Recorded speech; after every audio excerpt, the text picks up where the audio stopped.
From the Subaru of Gwinnett studio, this is Injury Insider with Derek Hayes. Injured in Georgia? Make the right call to the law office of Derek M. Hayes at 404-777-HURT. Injury Insider is presented by Status Home Design, your one-stop shop for all your home and gift needs. Hello and welcome to Injury Insider with Derek Hayes on Business RadioX. We are broadcasting live from the Hamilton Mill Country Club in Decula, Georgia. We are at Puttin' on the Pink, a breast cancer awareness event. This show will answer legal questions and debunk personal injury myths with insight and expertise. For over 25 years, Derek Hayes has represented injured parties in Georgia. Now he'd like to put the knowledge to work for you. My name is Lita Brooks, and it's my pleasure to introduce the star of the show, Derek Hayes. Good morning, Derek. Good morning. Good to be here. In fact, you know this place better than me. Well, I lived in Hamilton Mill for many years. So, yes, this is my old stomping ground. So this is very familiar, very fun. I'm so honored they asked us to come out today and be a part of this event. Before we begin, a quick reminder that Injury Insider is brought to you by the Shops at Status and Status Home Design, your one-stop shop for all your home and gift needs, www.statushomedesign.com, and by the law office of Derek M. Hayes. Injured in Georgia? Make the right call to the law office of Derek M. Hayes at 404-777-HURT. All right, let's dig into the show. Let's do it. All right, so today is our first ever remote broadcast of Injury Insider with Derek Hayes.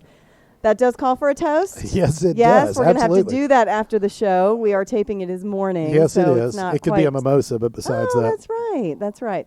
All right, so you have been doing the Injury Insider podcast about a year and a half now, correct? Correct. Yeah, we're right at a year and a half. About how many episodes? This will have be you the ever counted? 34th, I think. 34th episode. 34th episode today. All right, so in 34 episodes, you currently have over 7,500,000 downloads. That's amazing. That's awesome. You have given your legal expertise and insight and law degree to over 7 million people. Which is a surprise. The law is typically considered to be very boring, but the fact that 7,500,000 folks have downloaded or different individual downloads is amazing to me. So I'm not trying to make this about me, but that's 100% why I didn't go to law school, because I was pre-law and I started taking the classes and they were too boring. It can all be. the reading, it was not for me. I took a completely different career path, but it's exactly what you just said. It can be very boring, but this show is far from boring. Yeah, there's certain areas of the law that there's no matter what, you can't make them sound exciting. Tax law, business law, there's so many things. Wills and estates could be, but personal injury is definitely a very, I don't want to say exciting, but the kind of area of the law that's very challenging. Every day is a different day. Every case is different. It's very rewarding, too, to be able to help folks on an individual basis. So thank you. Thank you very much for all those that have listened and all those that have downloaded. We appreciate it very much. Yes, all of 7,500,000. We'll do another check-in in maybe another 10 shows and see where the numbers are at. But we absolutely appreciate everyone supporting and listening. Stay tuned, because at the end of the show, I will have Derek tell each of you how you can submit questions. If you have something you'd like us to cover on the podcast, even a question for the podcast, or if you have a question for Derek and you need legal assistance, if you've been injured and you need representation. Do you want to unpack that now? We can do that. Again at the Sure, end? sure, we'll do it sort of now. set So, it up. correct. Well, the best way to catch me is to call my office. The number there is 404-777-HURT or 678-225-0970. You can also go to my website. It's Derek, Derek, the letter M, and then Hayes, Hays.com. So DerekMHayes.com. There you can find a drag-down menu where you can see the podcast tab. You can also submit a question directly to me regarding the podcast or potentially a topic you'd like for me to cover. There's also a chat feature. You can chat about a potential case. I'll be the one to respond. Or you can email me directly. So go to my website. You can do everything there. Also, my social media platforms, the Law Office of Derek M. Hayes on Facebook, Twitter, and Instagram.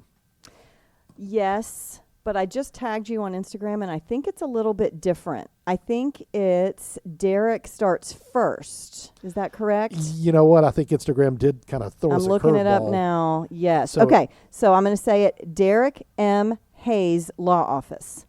Correct. That is your Yes. Instagram handle. They tweaked it. We had Law Office of Derek M. Hayes, but then They did? Yes. They're they've not allowed to changed. do that. Well, that's what the handle is now. Okay, well, it's a fantastic picture of you, Derek M. Hayes Law Office. Again, find all the social media channels, keep up with the podcast, submit your questions.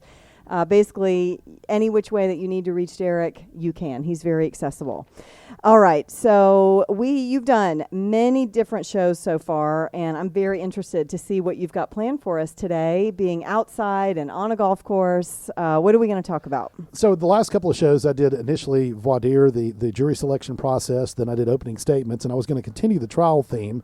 But I had a client that I recently settled his case, and I went back through some questions from the podcast tab, and this kind of played right into it. So what I handed you is really it's an email that the client sent me prior to me taking on his case. And I want to delve deep into that email and kind of break it apart and talk about what I was able to do to help him and the benefit, quite frankly, of having an attorney involved and how lost he was without an attorney. Okay. All right. So what you've handed me is the question, and I will read that, but you want to lay the foundation before I read it. Yeah.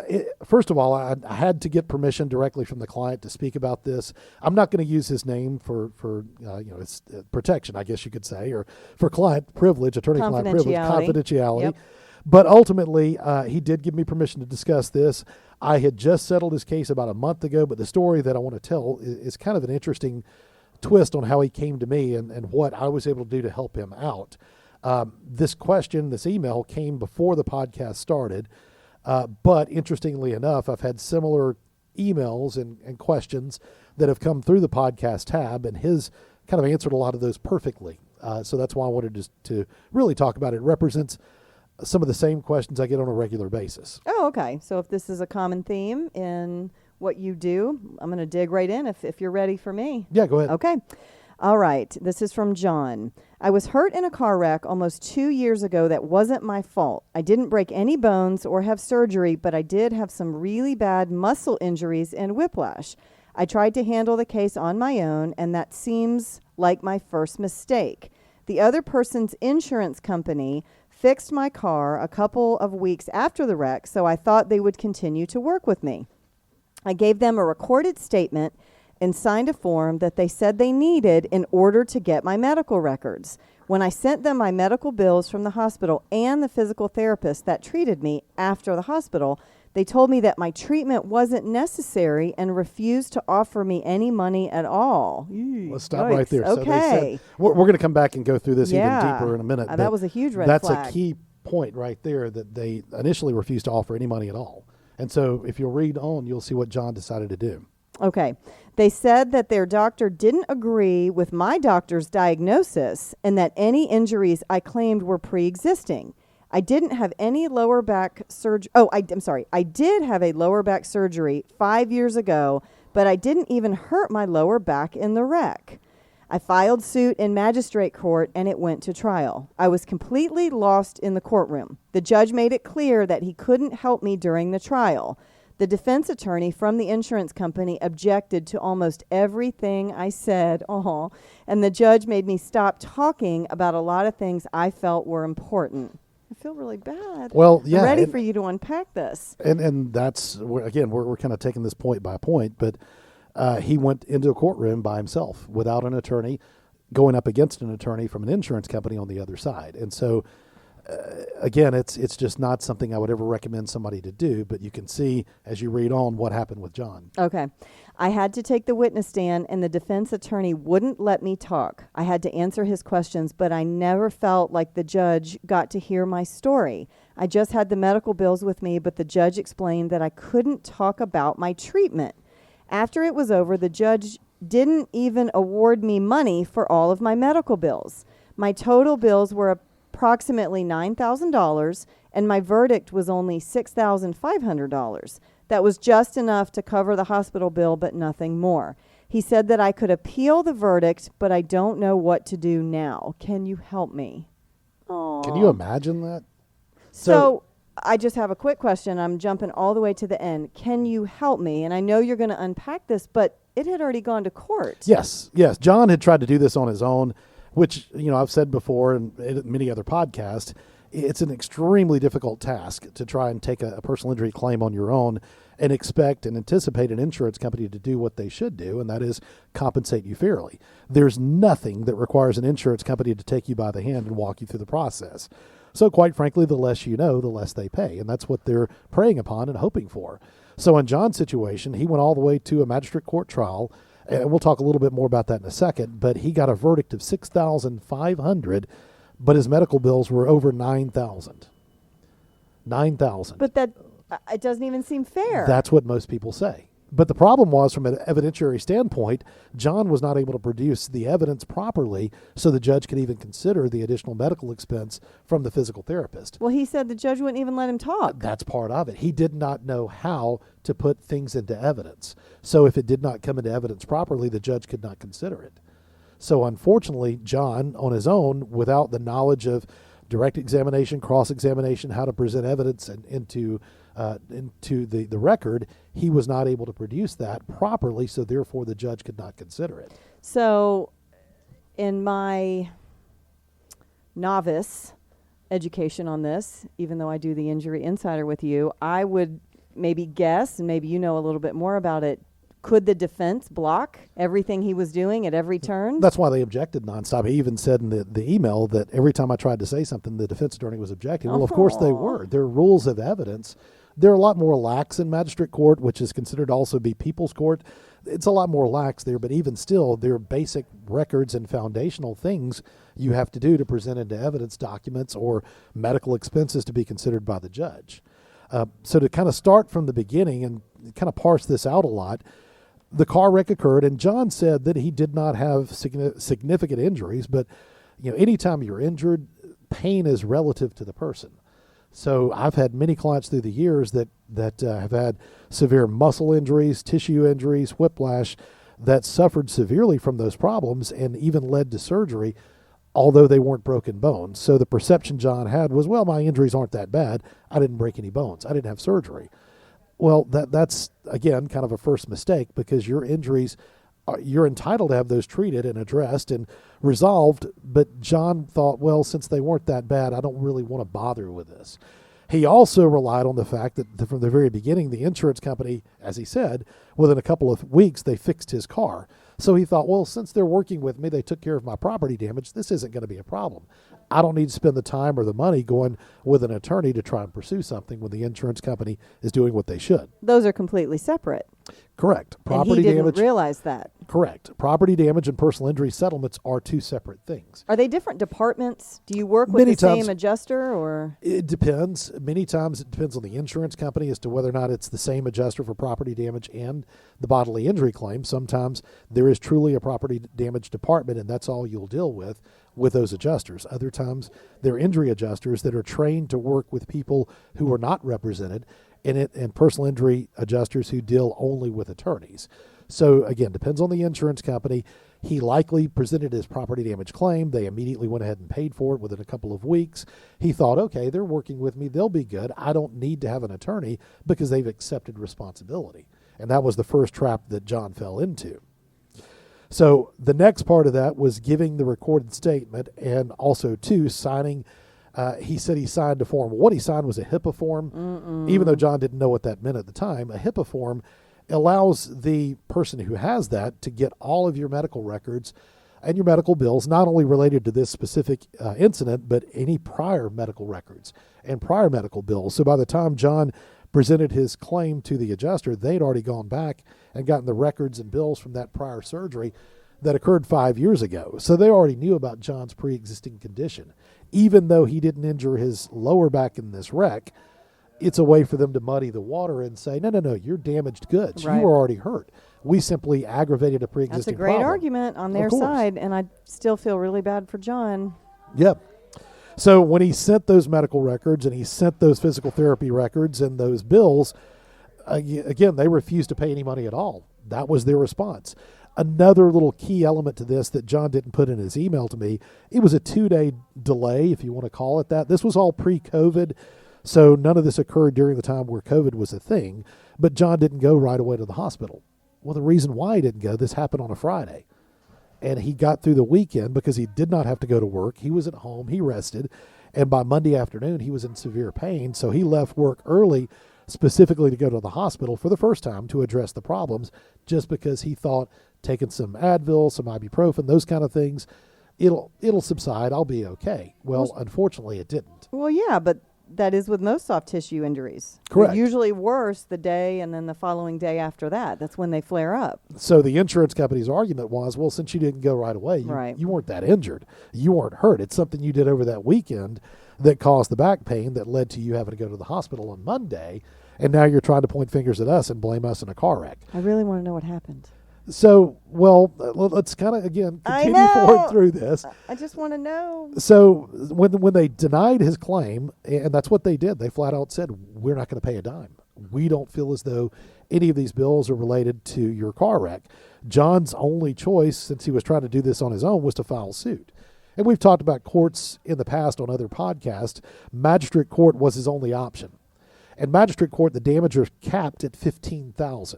So one of the next problems John had was when he filed suit there, no matter what, the most he could ever get was $15,000. Did he know that? No, he didn't. He never knew that was going to cap his damages. But when he came to me, that also meant, even though I became involved in the claim, I was still capped at $15,000. I could never go over that because John had filed suit in magistrate court and actually gone through the trial there. So in the courtroom at trial, he did not know how to properly submit into evidence his medical bills. So therefore, the judge was only able to consider the hospital bill, which John did do properly, but he did not lay the proper foundation for the physical therapy bills. And more importantly, he didn't bring that witness in. He could have brought the doctor in or the physical therapist in to come in and testify about what treatments they did, why they did it, and what the costs associated with it were. As a layperson, that would include me. I'm not a medical professional. I'm not licensed to practice medicine. I'm not a physical therapist. I'm not a chiropractor. I'm not an orthopedic surgeon. I can't testify about what they did and why they did it. I can only testify about how I hurt and where I hurt, and that's it. Do you know or remember if he had any affidavits? No, he didn't. Did he know how to do those? No. So, again, magistrate court, and you may have remembered that from the prior podcast, you can submit into evidence affidavits from the treating physician, but John didn't know that. He's a layperson. Yeah. He did not have the experience or the knowledge to realize that having that physical therapist there is the only way to authenticate that bill and those records to have that treatment considered and present those documents into evidence. So therefore, even though he tried repeatedly, the defense attorney did what they should do. They objected, and obviously the objections were appropriate and were obviously upheld by the judge, but John did not know how to step around that, nor did he come prepared to the magistrate court trial. So the judge's hands were kind of tied to some extent as well. The judge can only do what the law allows him or her to do. And in this case, the judge only considered the hospital bill, and that was it. That's all they could look at. Are you ready to tell us? So you get involved. He sends this to you. Correct. Then take us from that point. What are you able to, where's your starting point since this had already gone to trial? So the starting point was to first tell John, unfortunately, because of the fact you filed suit in magistrate, the most I can ever get you is $15,000, no matter what. That's it, period. He had received a $6,500 verdict. So since the verdict was already on the record, I initially had to file the appeal, the official appeal on the verdict. The appeal goes to state court. State court involves depositions, it involves a jury, it involves a full-blown trial, but because he had started in magistrate court, he was capped at $15,000. So the first thing I had to do was file the appeal, and I did. I went ahead and did that officially for him. In doing that, it made the defense attorney then reach out to me. The defense attorney, the first thing they did, and I'm not going to mention the insurance company or, of course, the defense attorney, but the first thing they did, realizing that John had $9,000 in medical bills and a $6,500 verdict, they said, look, we're not going to pay the $15,000, which is now the cap on the claim, but we will go ahead and bump up an offer to $9,000. So almost immediately, by me simply filing the appeal, they bumped up their offer to $9,000 to account for the total of his medical expense. We didn't accept that. We took a deposition. We also sent several certified letters to kind of address some of the evidentiary rules. And eventually we negotiated this to the full $15,000, wow, which is obviously again, the cap that John put on there. If John had not filed suit in magistrate court, I very easily could have gotten him substantially more than that. There's no way to know for sure what that outcome would have been, but it would never have been capped at $15,000. Right. So John, by filing suit on his own in magistrate court, by delaying this, taking it on his own, it cost him probably 2 or 3 more years than it would have been in settling it, and also too capped his damages at $15,000. He should have used you. Yeah, and I do want to. I bet he was kicking himself. I'm glad you were able to help him, but it's just such a kind of a heartbreaking story with a happy ending, right? Yeah. All right.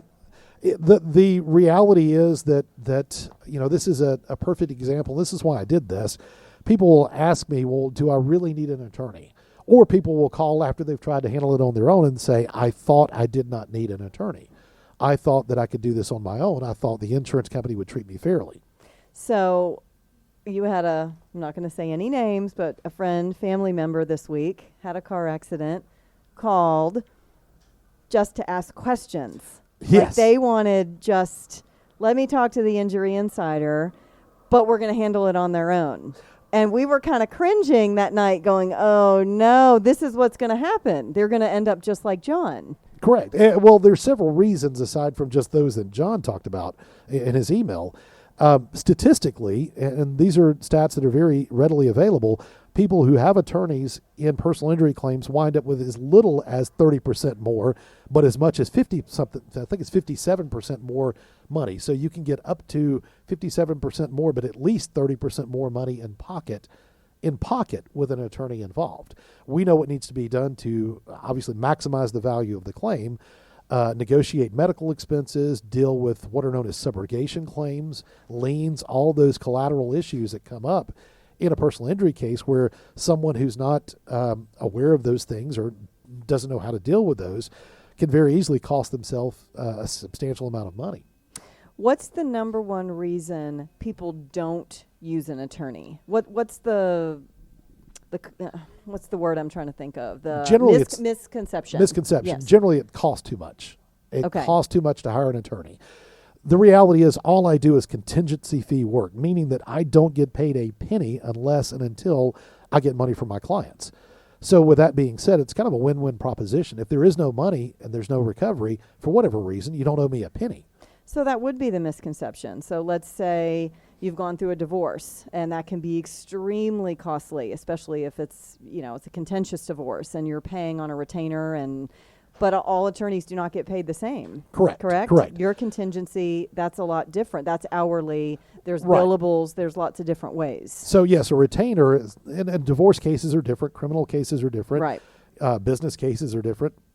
But a retainer is where an attorney says, I'll work for you, but I need you to write me a check for, say, $5,000. And I'm going to work at a rate of $350 or $500 an hour, whatever it may be, until that retainer is down to $500. Then you're going to have to write me another check to replenish your retainer. And every time that gets down to $500, you're going to have to write me another check. So people think, the misconception is that, okay, if I hire an attorney for my personal injury case, I'm out of work, I'm losing money, I've got medical bills, I don't have a car right now, my car has been destroyed. I've got to write a check to someone to represent me in something that I can probably do on my own, not realizing that, no, you don't. No, you don't. We You need don't to write hammer me a that check point. for You anything absolutely simply do not to have take on your claim. Unless there's recovery. Unless there's recovery. Correct. Yeah. Correct. And with that recovery, I'll go back to the stats. You can expect to see at least 30% more money in pocket with an attorney, up to about 57% more money in pocket with an attorney than handling it on your own. I've used this analogy many times, and that is, if I'm a doctor and I'm trained in brain surgery and I need brain surgery, I'm not going to operate on myself. I can't, even though I have that knowledge. As an attorney, if I'm involved in a car wreck, I'm not going to handle my own claim, period. I'm going to go to a friend of mine to handle it. And with that being said, interestingly enough, I currently do represent, and that's kind of why I was thinking about this, a very good friend of mine who is an attorney, who is a personal injury attorney. I represent him and his wife in a car wreck claim, simply because it's far easier for me to take that claim on because I can file suit on it for him. He would never want to file suit if it goes that route on his own case. I like the analogy. You may have the legal education. I've got the novice education just because I watched Grey's Anatomy at Yes. night doesn't mean that I want to try to give somebody an IV on the side of the road if they've been in a car wreck, right? Yeah, I hear that a lot. I hear, well, I've watched TV. I've watched Judge Judy. I've watched... right, the court shows. All the court shows. L.A. Law was one I big can do for a while. this. And, I know how it works. Well, the problem is, no, that's not the real world. In fact, I just, not too long ago, had a conversation with a client. We had his deposition, and right after the deposition, he said, so is the trial within next week or the week after? Even though I'd already told him many times, no, it's years down the road, especially with COVID and the delays. But his understanding from watching TV shows was, okay, you take the depo and a week later you're at trial. No, it doesn't work that way. There are rules of evidence, and again, I kind of reference this in John's case, where if you don't lay the proper foundation, it's never going to get into evidence. It's going to be excluded. It's important to know that a back surgery several years ago is irrelevant when it comes to an upper back or neck injury when it's a lower back surgery. It's not anything that's related at all. All right, I don't want to put you on the spot. We have just a couple minutes. Do you have any more stories like John? Any more cases where they should have used an attorney, didn't, and came to you and you sort of had to clean it all up? Yes. In fact, one of those led to I can't say the specific amount because it's confidential, but a 7-figure outcome on a case.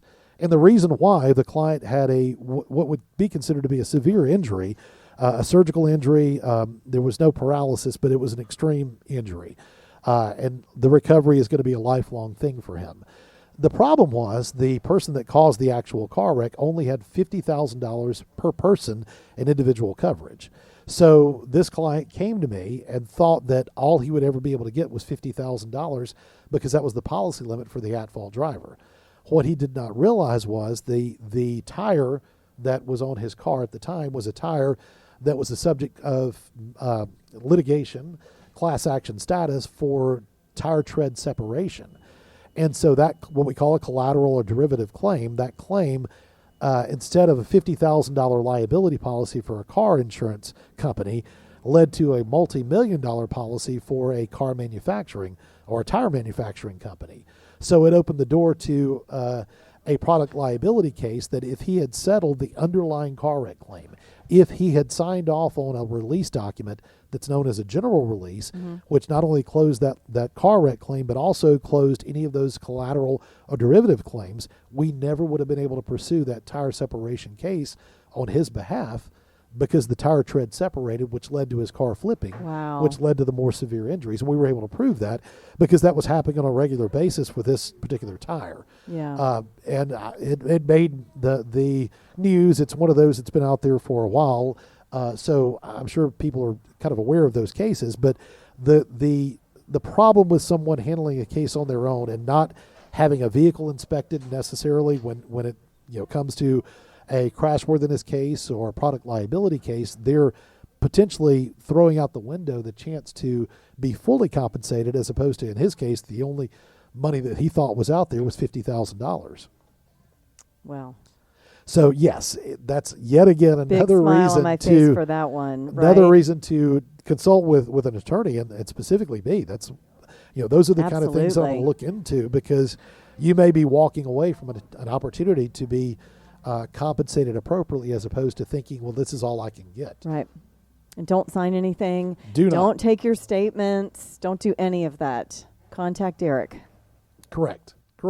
I'll be That's happy. my last punch at the end of the show. I'll be happy to discuss your claim with you. There's no obligation, I'll say that. Just simply calling for a free consultation. It's completely free.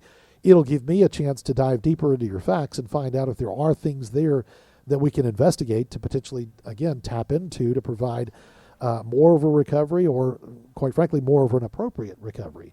John, again, as good as the outcome could get was $15,000, but that never really compensated him fully because of the mistake he had made trying to handle it on his own. Right. Well, he called you at the end, and yes. I'm sure we appreciate all your hard work with him.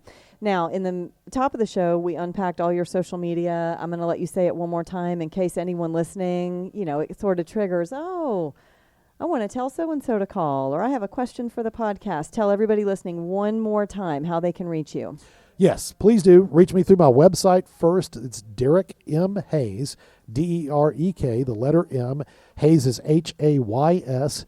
So DerekMHayes.com. You'll see a chat feature. Anything you say there will come directly to me. There's also a way to email me directly with the facts of a potential claim, or you can go to the podcast tab, suggest a topic, or ask a question I'll be happy to address in a future podcast. You can also, too, call my office. My numbers are 404-777-HURT or 678-225-0970. Also go to my social media, the Law Office of Derek M. Hayes. That's Twitter, Instagram, and you said, or Facebook rather, and you said the Instagram's changed a little bit. It's Derek M. Hayes Law Office, Yes, I think is the way it's there. Derek M. Hayes Law Office. But there's no harm in calling. As I said, the initial consultation is always free. I'll be happy to discuss your potential claim, and hopefully if there is something there, I can help you out. You know what we haven't mentioned in the show? What's that? The new office. Yes, we are opening a new office in Watkinsville, Georgia, which is just outside of Athens. It's in Oconee County. It's literally a block away from the courthouse. It's a beautiful old home where I'm going to open my second location of the firm there. You're going to have a store there. I'm so excited. So I would also, too, recommend if you have not listened to Status Life with Lita, my the show. podcast, you need to listen to it. Thank you. We talked about my downloads at the top of the podcast. She's beating me. I better. Yeah, she is. I host her show. She hosts my show, but her numbers are actually far better than mine. So it's a terrific podcast. You'll learn all kinds of things about life and health and travel and interior design, those topics. But they're both such fun She is the shows. expert. Yeah. Yeah, but we're really dynamic. Yes, That's why we're getting engaged. We've been told that, right. So we're leaving here and going to look at a wedding venue. Yay! Yes, we are. Yes, we are. One last thing I want to say about the Watkinsville office. What? My main office is in Lawrenceville, Georgia, but I want to stress this. I can handle cases throughout the entire state of Georgia. It doesn't matter what county you're in. I can litigate in any county in Georgia, state court, superior court, even in the federal courts here in Georgia. If it's outside the state of Georgia, I can still handle your case. If it does have to go to litigation, I will associate counsel with someone in your state to pursue the case in court. So don't limit it to the geographical barriers of the county where I am located or the state where I'm located. If there is a question, call me. I'll be happy to discuss it with you and help you out. You just litigated a case in federal court. In federal court in via Pennsylvania. Zoom from Pennsylvania. And also in Tennessee. Yeah. In federal court. Everything is done digitally now. Correct. So it's something that digital is quite frankly taken over the way we're handling a lot of these cases, and the geographical barriers that were there. It's a lot easier. But you were about to say, and we're about to go to look at wedding venues. Oh, did you now. cut that part off? No. I'll throw it back out there. I'm proud of it. Just kidding. We're going to go look at wedding venues now. Well, thank you, Injury Insider, Mr. Derek Hayes. All right, I'm going to close the show. Please do. Let's go check out where we're going to get married. Thank you so much for joining us on Injury Insider with Derek Hayes, presented by Status Home Design, the shops at Status, and the law office of Derek M. Hayes. Don't forget that you can enjoy any of our episodes anytime by visiting businessradiox.com, selecting the Gwinnett Studio, then clicking on Injury Insider with Derek Hayes. This program is also available on your favorite podcast app. Until next time, for Derek Hayes, I'm Lita Brooks, and you've been listening to Injury Insider on Business Radio X.